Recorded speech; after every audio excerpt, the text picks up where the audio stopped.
الله الرحمن الرحيم يسبح لله ما في السماوات وما في الأرض له الملك وله الحمد وهو على كل شيء قدير هو الذي خلقكم فمنكم كافر ومنكم مؤمن والله بما تعملون بصير خلق السماوات والأرض بالحق وصوركم فأحسن صوركم وإليه المصير يعلم ما في السماوات والأرض ويعلم ما تسرون وما تعلنون والله عليم بذات الصدور ألم يأتكم نبأ الذين كفروا من قبل فذاقوا وبال أمرهم ولهم عذاب أليم ذلك بأنه كانت تأتيهم رسلهم بالبينات فقالوا أبشر يأتوننا فكفروا وتولوا واستغنى الله والله غني حميد زعم الذين كفروا أن لن يبعثوا قل بلى وربي لتبعثن ثم لتنبؤن بما عملتم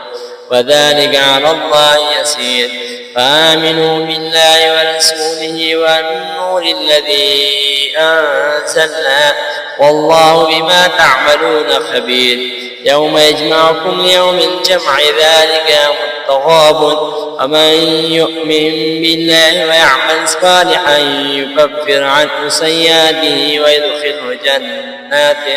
تجري من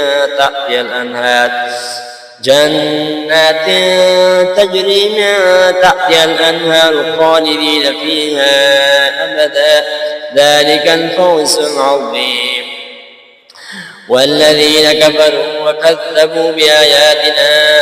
أولئك أصحاب النار خالدين فيها وبئس المصير ما أصاب من مصيبة إلا بإذن الله ومن يؤمن بالله يهد قلبه والله بكل شيء عليم وأطيعوا الله وأطيعوا الرسول فإن توليتم فإنما على رسولنا البلاغ المبين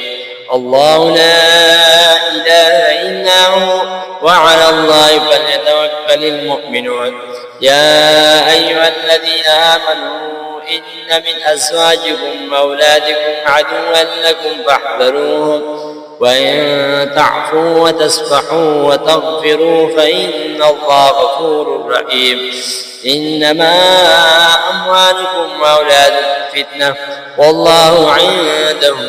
أجر عظيم فاتقوا الله ما استطعتم واسمعوا وأطيعوا وأنفقوا خيرا لأنفسكم ومن يوق شح نفسه فأولئك هم المفلحون إن تقرضوا الله قرضا حسنا يضاعفه لكم ويغفر لكم والله شكور حليم عالم الغيب والشهادة العزيز الحكيم صدق الله العظيم.